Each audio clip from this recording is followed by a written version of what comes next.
Sydney, 2 women pronounced dead swept from coastal rocks.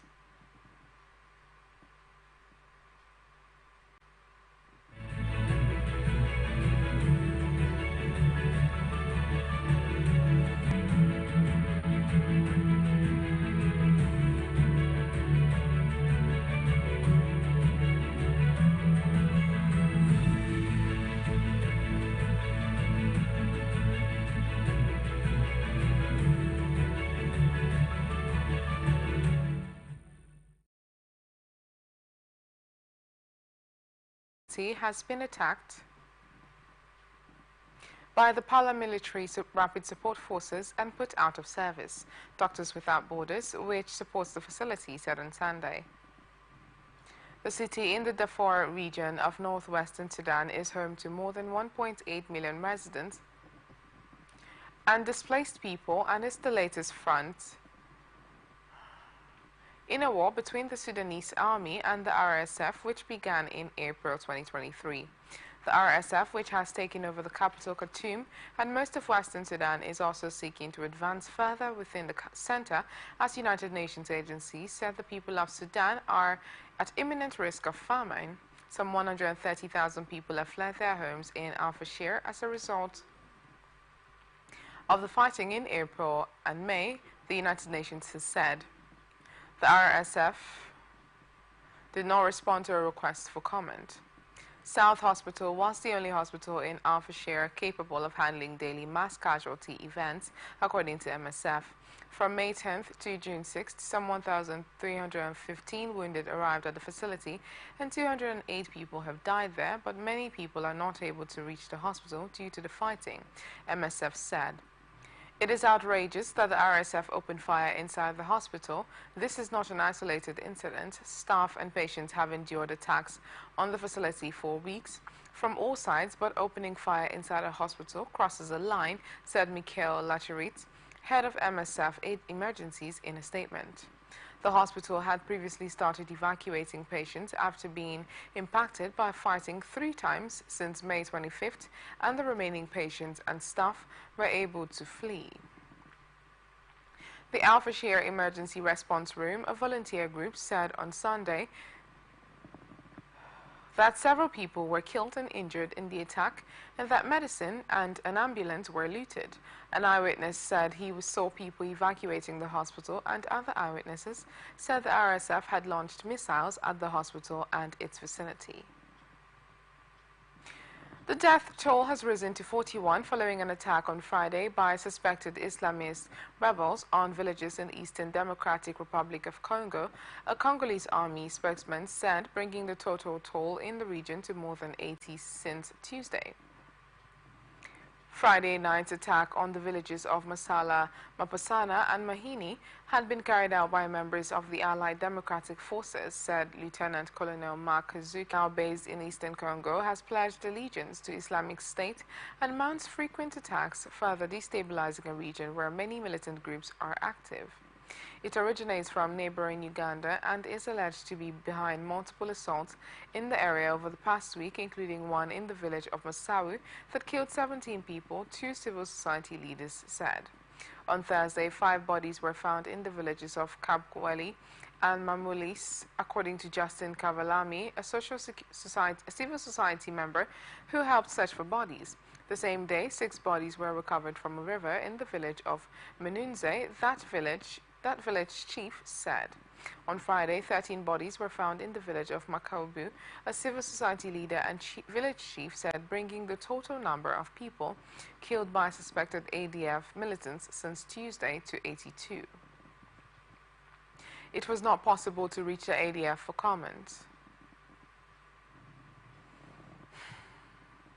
Mexico's ruling Morena party and its allies have won a supermajority in the lower house of Congress, but not the Senate. The party's president said on Sunday, falling just short of the 2/3 majority needed in both houses to change the Constitution.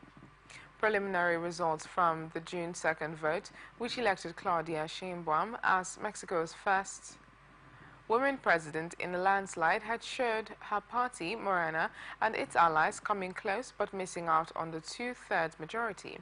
Ultimately, Morena's coalition, which includes the Green Party and the Labour Party, will control 83 seats in the 128-seat Senate, just shy of the 85-seat supermajority threshold. Morena President Mario Delgado said in a social media post. In the 500-member lower house of Congress, the ruling leftist coalition will have 372 seats above the 334 seats supermajority threshold, Delgado said. With a supermajority in the lower house and a majority in the Senate, we will deepen the transformation to keep building a country with well-being and shared prosperity, Delgado said. Mexico's INE Electoral Authority had said it would recount 60% of votes. Mexican opposition leader Xochitl Galvez, who lost to Sheinbaum in the election by some 30 percentage points, had called for a recount of 80% of the ballot boxes. Uncertainty over the makeup of the next Congress, which takes office in September, roiled markets last week since both outgoing leftist President Andres Manuel Lopez Obrador and President-elect Sheinbaum signaled for their support for sweeping reforms to the Constitution.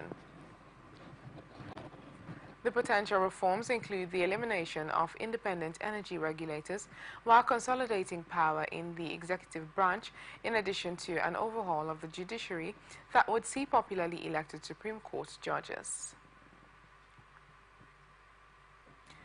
President Joe Biden's administration is prepared to defend in court the sweeping asylum policy put into place at the U.S.-Mexico border last week.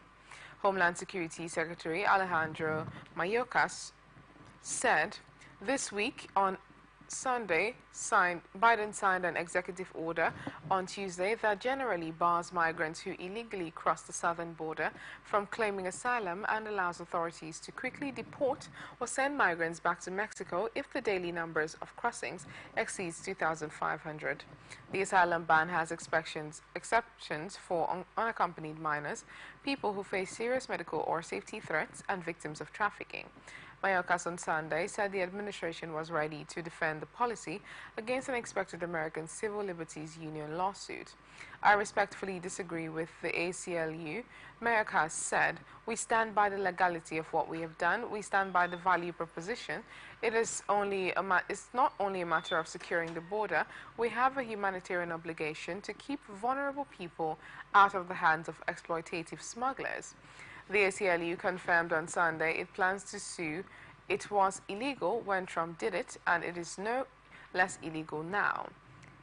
ACLU Immigrants' Rights Project Deputy Director Lee Gerland said in a statement, Biden took office in 2021, vowing to reverse some of Republican Donald Trump's restrictive policies, but has grappled with record levels of migrants caught crossing the border illegally ahead of the November 5th presidential election.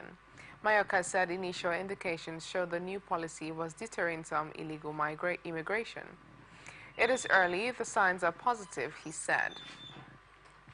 A U.S. border official said that authorities arrested around 3,100 people crossing illegally on Friday, down roughly 20% from the days before. The official requested anonymity to discuss preliminary figures. Texas Governor Greg Abbott, who installed razor wire fencing along the Rio Grande, has seen a state law to enforce illegal crossings. Republican presidential candidate Donald Trump has told a rally in Las Vegas on Sunday that he would seek to end taxation of income from tips to direct appeal to service workers in the swing state of Nevada, which polls suggest is leaning his way ahead of the November 5th election. Trump also once again valorized his supporters convicted for their roles in the January 6, 2021 attack on the U.S. Capitol, calling them warriors and suggesting a possible counter-investigation into the event if he were re-elected. The pledge on tips revealed at a sweltering outdoor rally in Las Vegas where temperatures reached 100 degrees adds one more detail to a Trump tax plan that has included vague pledges of tax relief to middle-income workers and small businesses. So this is the first time I've said this. For those hotel workers and people that get tips, you're going to be very happy, because when I get to office, we are going to not charge taxes on tips people are making, Trump told a crowd of several thousand people. Trump said he would do that right away, first thing in the office, and noted in prepared remarks that he would seek legislation in Congress to make the change. You do a great job of service, you take care of people, and I think it's going to be something that is really deserved. Trump has previously pledged to make permanent the Republican-passed individual tax cuts that he signed into law in 2017, but which expire at the end of 2025. Tax experts estimate that doing so would raise U.S. deficits by some $4 trillion over a decade compared to current forecast. As current law requires, tipped employees must report their tips as income. Eliminating this would add further to deficits without new revenues elsewhere. Trump's Democratic opponent, President Joe Biden, has pledged to maintain Trump's tax cuts for households earning under $400,000 a year, but wants to substantially raise taxes on the wealthiest Americans and on large corporations. The Las Vegas speech was Trump's first large-scale rally since a New York jury found him guilty on May 30th of falsifying documents to cover up a payment to a porn star on the eve of the 2016 election, making him the first former U.S. president convicted of a crime. Former President Donald Trump will have a virtual interview with a New York City Probation Department official on Monday, following his conviction of 34 felony counts of falsifying documents, the New York reported Sunday. The mandatory interview comes as that department prepares a sentencing recommendation for the judge. Trump is scheduled to be sentenced on July 11th and faces a maximum sentence of 4 years, though those convicted often received shorter times. Trump was found guilty on May 30th, making him the first U.S. president to be convicted of a crime. The jury found him guilty of falsifying documents to cover up a payment to silence a porn star ahead of the 2016 election after 2 days of deliberation. He said he will appeal the verdict. Trump campaign officials declined to comment on the interview Sunday. The influential sister of North Korean leader Kim Jong-un warned of a new response against South Korea if the South continued with loudspeaker broadcast and allowing leaflet balloons flights amid simmering tensions. If the ROK simultaneously carries out the leaflet scattering and loudspeaker broadcasting provocation over the border, it will undoubtedly witness the new counteraction of the DPRK, Kim Yo-jong said in a statement late on Sunday. South Korea resumed loudspeaker broadcast directed at North Korea on Sunday, its military said, following through a warning that it would do so if Pyongyang kept sending balloons carrying trash into the south. Signs that North Korea was installing its own loudspeakers have been detected, the Joint Chief of Staff said, adding that South Korea does not plan to operate its loudspeakers on Monday. North Korea on Saturday launched about 330 balloons with trash attached. About 80 of them landed over the border, South Korea's military said. On Monday, South Korea said a further 310 balloons had been launched, with about 50 landing in the south. This is a prelude to a very dangerous situation, said Kim, a Vice Department director in the ruling Workers' Party, referring to the South's loudspeaker broadcast. Kim said North Korea had sent 1,400 balloons over the border of the 9th of June 8th to the dawn of June 9th.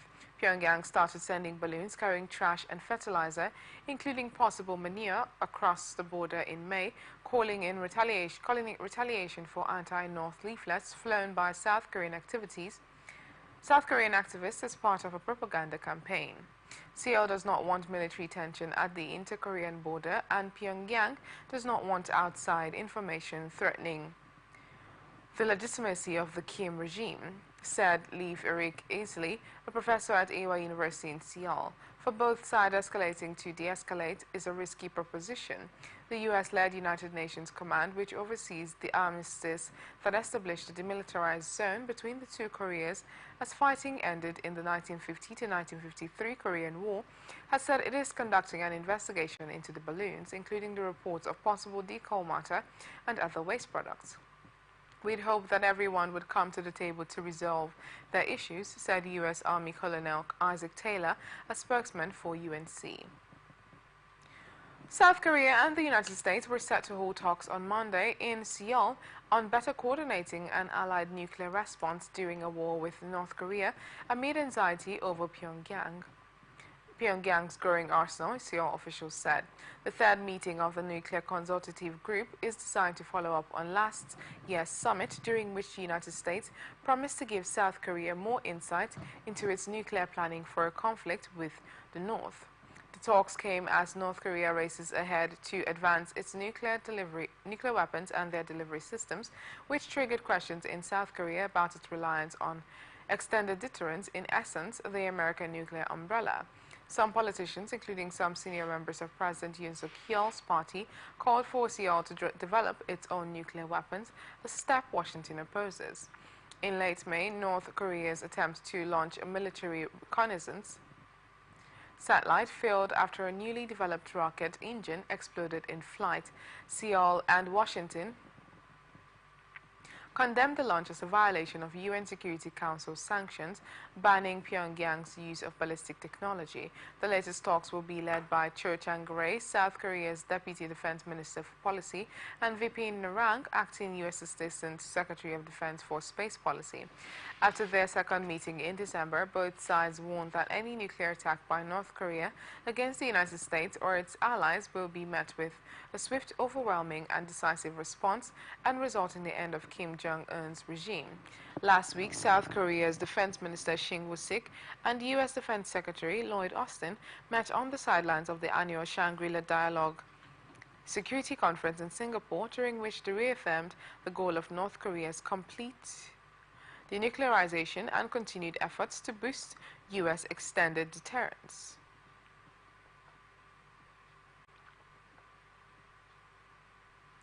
A large crowd protested in Armenia's capital, Yerevan, on Sunday against Prime Minister Nikol Pashinyan, led by a Christian cleric who announced the start of 4 days of rallies to seek to drive him from office. Archbishop Bagrat Galstanian is seeking to tap into popular anger over military defeats and territorial concessions to Azerbaijan, but Pashinyan has so far withstood the pressure. For 4 days, we will stay in the streets and squares, and with our determination, and we will achieve victory, said Galstanian, who called on parliamentary factions to hold a special session on Tuesday to remove the government from power. A live video stream on YouTube showed thousands of people rallying in the center of Yerevan and then marching peacefully through the streets with music blaring. There were no reports of arrests or clashes. After weeks of protests against Pashinyan appeared to be losing momentum, Galstanian is attempting to bring matters to a head with the demands for a change of power within days. He is calling for the appointment of a transitional government to implement reconciliation, manage foreign relations, and prepare for snap elections. But Richard Girakozian, director of the Regional Studies Center in Yerevan, said the move smacked of desperation in the face of waning protest numbers. The Archbishop's campaign was hampered by a lack of political experience and the absence of a clear strategy or alternative vision, he said. The demonstrations at yet do not pose any real challenge to the government. The only danger of escalation is from a possible overreaction by the security forces, Girakozian said.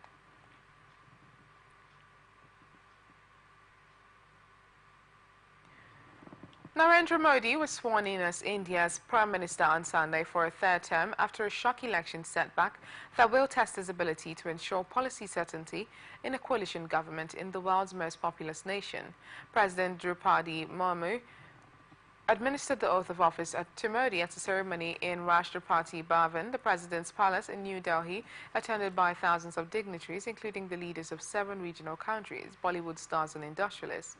Honored to serve Bharat, Modi posted on X minutes before he was sworn in, referring to India's name in Indian languages. Supporters cheered, clapped and chanted Modi, Modi as the 73-year-old leader, dressed in a white kurta tunic and blue half jacket, was called to take his oath.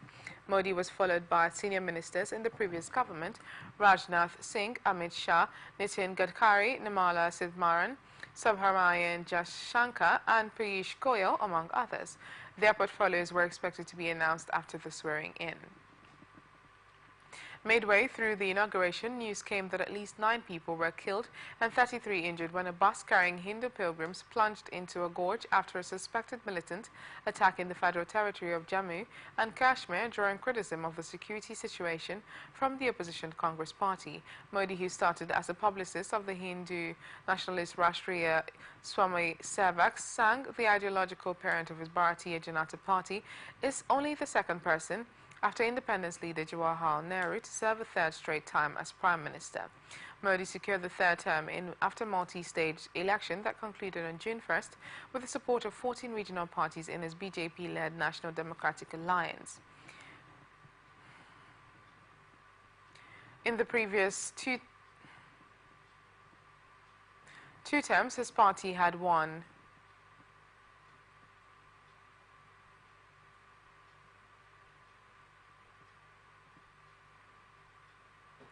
an outright majority. The outcome is seen as a big setback to the popular leader, as surveys and exit polls had predicted BJP would secure even more seats in 2019. At least 9 people were killed and 33 injured when a bus carrying Hindu pilgrims plunged into a deep gorge after a suspected militant attack in the Indian Federal Territory of Jammu and Kashmir on Sunday, police said. The news of attack came as Narendra Modi took oath as Prime Minister for a record equal in third term and drew criticism from the main opposition Congress party. This shameful incident is the true picture of the worrying security situation in Jammu and Kashmir, opposition leader Rahul Gandhi said on X. The Himalayan region, which is also claimed by Pakistan, has been roiled by militant violence since the start of an anti-Indian insurgency in 1989. Tens of thousands of people have been killed, although violence has tapered off in recent years. Militants ambushed a bus and fired at it indiscriminately. The bus fell into a gorge, leading to the death of 9 pilgrims and 33 injured, said Mohit Sharma, District Police Chief of Raisi. The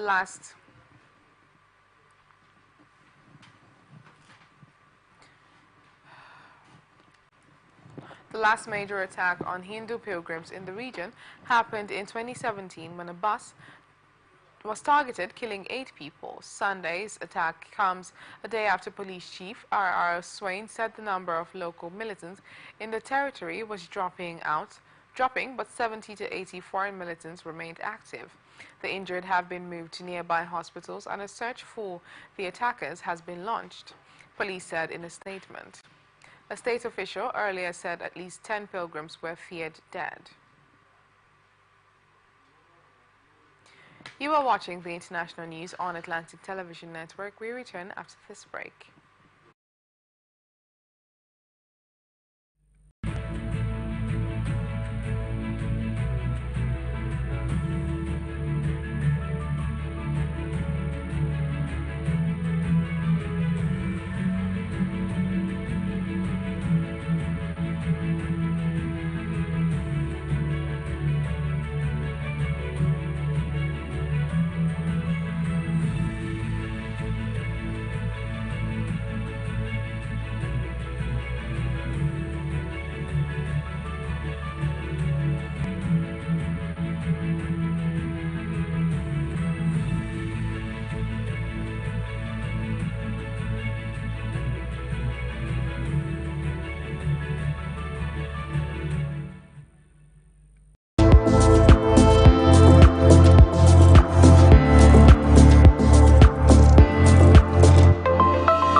People into the country illegally. That is amazing. Honorable You human trafficker. Honorable You are a human trafficker.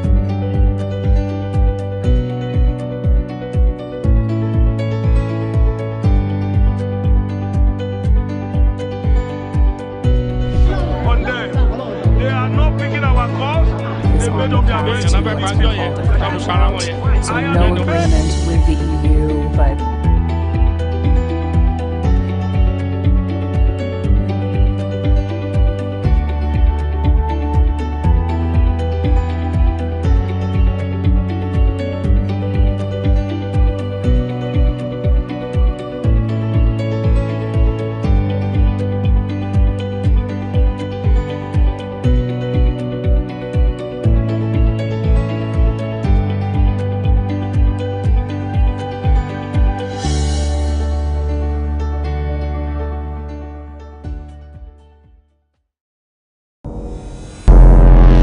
every day our lives are changed by history. We are one people, all of us. Leaders, politics, Nobody's ambition is what the blood. I have fought very firmly. natural occurrence, war, and the world economy. I belong to everybody and I belong to nobody. ATN covers it all on ATN Politics today.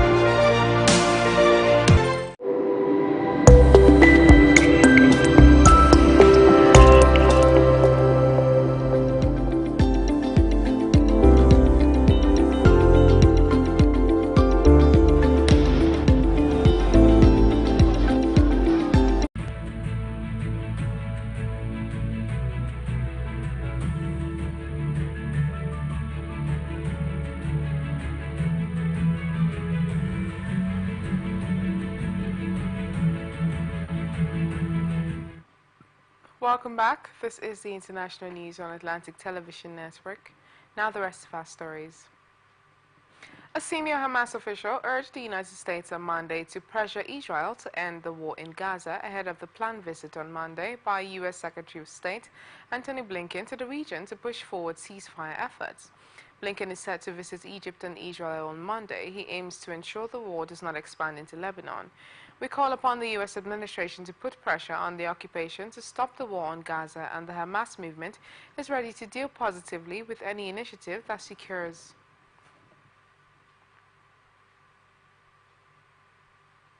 an end to the war. Senior Hamas official Sami Abu Zuri said on Monday Palestinian residents said tanks had been trying to thrust deeper towards the north in the early hours of Monday, edging Shabara, one of the most densely populated and militant stronghold neighborhood at the heart of the city. Israeli tank forces have seized Gaza's entire border strip with Egypt running through Rafah to the Mediterranean coast and invaded many districts of the city of 280,000 residents, prompting around 1 million displaced people who had been sheltering in Rafah to flee elsewhere. Blinken's visit comes after U.S. President Joe Biden on May 31st outlined a three-phase ceasefire proposal from Israel that envisions a permanent end to hostilities, the release of Israeli hostage and Palestinian prisoners, and the reconstruction of Gaza. The Hamas attack killed 1,200 people and took some 250 others hostage, according to Israeli tallies. In response, Israel launched an assault on the Gaza Strip that has killed more than 37,000 Palestinians, the health ministry in the Hamas-run territory said in its Sunday update. Israeli Minister Benny Gantz announced his resignation from Prime Minister Benjamin Netanyahu's emergency government on Sunday, withdrawing the only centrist power in the embattled leaders' far-right coalition amid a months-long war in Gaza. The departure of Gantz's centrist party will not pose an immediate threat to the government, but it could have a serious impact nonetheless, leaving Netanyahu reliant on hardliners with no end in sight to the Gaza war and a possible escalation in fighting with Lebanese Hezbollah. Last month, Gantz presented Netanyahu with a June 8th deadline to come up with a clear day after strategy for Gaza, where Israel has been pressing a devastating military offensive against the ruling Palestinian militants group Hamas. Netanyahu brushed off the ultimatum soon after it was given. On Sunday, Gantz said politics was clouding fateful strategic decisions in Netanyahu's cabinet, quitting while hostages were still in Gaza and soldiers fighting there was an excruciating decision. He said, Netanyahu is preventing us from advancing towards true victory, Gantz said in a televised news conference. That is why we are leaving the emergency government today with a heavy heart, but with full confidence. Netanyahu responded in a social media post, telling Gantz it was no time to abandon the battlefront. With Gantz gone, Netanyahu would lose the backing of a centrist bloc that has helped broaden support for the government in Israel and abroad at a time of increasing diplomatic and domestic pressure 8 months into the Gaza war. While his coalition remains in control of 64 parliaments, 120 seats, Netanyahu will now have to rely more heavily on the political backing of ultra-nationalist parties, whose leaders angered Washington even before the war, and who have since called for a complete Israeli occupation of Gaza. This would likely increase strains already apparent in relations with the United States and intensify public pressure at home, with the months-long military campaign still not achieving its stated goals, the destruction of Hamas and the return of more than 100 remaining hostages held in Gaza. Hamas's armed Al-Qassam brigade said in a video posted on its Telegram channel on Sunday that 3 hostages were killed, including a U.S. citizen, in an Israeli military operation on Saturday, in which some hostages were freed. The group did not release the names of those to be killed, but the video showed what appeared to be 3 unidentifiable corpses using sensor bars over their faces. "Your captives will not be released unless your prisoners are freed," the video added. Israel rescued 4 hostages held by Hamas in a hostage-freeing operation in central Gaza on a certain Saturday, which killed 274 Palestinians. The Hamas assertion on Saturday that some hostages were killed in the operation was dismissed shortly afterwards as a blatant lie by an Israeli military spokesperson. The Palestinian death toll is the worst ever over a 24-hour period of the Gaza war, 4 months, and including many women and children, Palestinian medics said. U.S. Secretary of State Antony Blinken is set to visit Egypt and Israel on Monday at a critical time as Washington seeks to increase pressure on Hamas and Israel to reach a ceasefire in Gaza and ensure the war does not expand onto Lebanon. In his 8th visit to the region since Hamas militants attacked Israel on October 7, triggering the bloodiest episode in the decades-long Israeli-Palestinian conflict, the top U.S. diplomat is also set to travel to Jordan and Qatar this week. Blinken is set to meet with Egyptian President Abdel Fattah al-Sisi in Cairo before traveling to Israel later on Monday, where he will meet with Prime Minister Benjamin Netanyahu and Defense Minister Yoav Gallant, according to a State Department schedule. The visit comes after U.S. President Joe Biden on May 31st outlined a 3-phase ceasefire proposal from Israel that envisions a permanent end to hostilities, the release of Israeli hostages and Palestinian prisoners, and the reconstruction of Gaza. The Hamas attack killed 1,200 people and took some 250 others hostage, according to Israeli tallies. In response, Israel launched an assault on the Gaza Strip that has killed more than 37,000 Palestinians, the health ministry in the Hamas-run territory said in its Sunday update, and reduced the enclave to a wasteland. Israeli forces rescued 4 hostages held by Hamas since October in a raid in Gaza on Saturday, during which 274 Palestinians were killed, according to Gaza's health ministry. Blinken's trip comes after Israeli Minister Benny Gantz announced his resignation from Prime Minister Benjamin Netanyahu's emergency government on Sunday, withdrawing the only centrist power in the embattled leader's otherwise far-right coalition during the war in Gaza. The departure of Gantz's centrist party will not pose an immediate threat to the government, but it could have a serious impact nonetheless, leaving Netanyahu reliant on hardliners with no end in sight to the war and a possible escalation in fighting with Lebanese Hezbollah. Blinken has previously met with Gantz in visits to Israel. The conflict between Israel and Lebanon's Hezbollah is dangerously poised after more than 8 months of fighting triggered by the Gaza war, with hostilities escalating and both sides signaling a readiness for a bigger confrontation. Blinken during the trip this week will discuss with partners the need to reach a ceasefire agreement that secures the release of all hostages, as well as the need to prevent the conflict from escalating further, State Department spokesperson Matthew Miller said in a statement on Friday.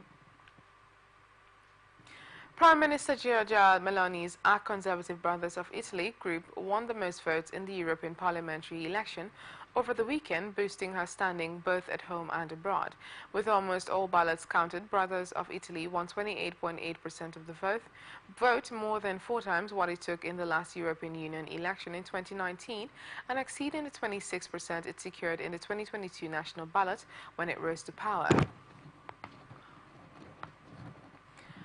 I am proud that Italy will present itself to the G7 to Europe with the strongest government of all. This is something that has not happened in the past, but is happening today. It is a satisfaction and also a great responsibility, Meloni said early on Monday from the party's headquarters.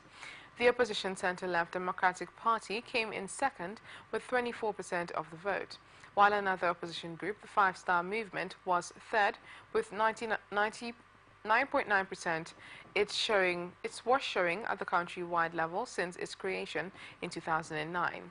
The EU ballots indicated that Meloni's ruling coalition, made up of parties that stretched from the centre-right to the far-right of the political spectrum, saw its support climb to more than 47% from just under 43% in 2022. The results weren't at all given. It is a resounding achievement and shows that all the parties of the majority have been able to grow together, Meloni said. It's a spur for the government to move forward. Italians are giving us a loud and clear message to go ahead with our work and, if possible, with greater determination. Forza Italia, founded the late Silvio Berlusconi, was in fourth place with 9.7% of the vote, surpassing the Anti-Immigrant League, which had 9.1%, a disappointment for leader Matteo Salvini, who had pushed his party hard right, antagonizing its old guard. Underscoring tensions in the League, party founder Umberto Bossi voted for Forza Italia this time around, his allies told Italian media this weekend, sending a jolt through the group. European Commission Chief Ursula von der Leyen began trying to piece together a coalition on Monday after the far-right surged in a European Parliament election, spurring French President Emmanuel Macron to call a snap national vote. A rightward shift inside the European Parliament make it tougher to pass new legislation to respond to security challenges, the impact of climate change or industrial competition from China and the United States. Von der Leyen, the German president of the European Union's powerful executive body, emerged strengthened from the four-day election across 27 countries that concluded on Sunday as her centre-right European People's Party gained seats.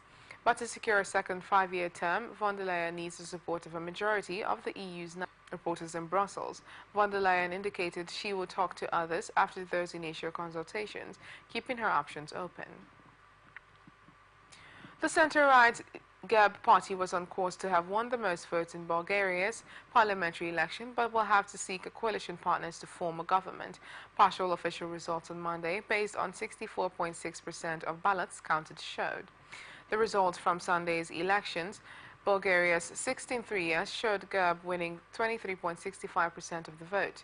The Movement for Rights and Freedom, mainly representing Bulgaria's large ethnic Turkish minority, with 15.89% of the vote, and pro-Western bloc, We Continue the Change, with 15.8%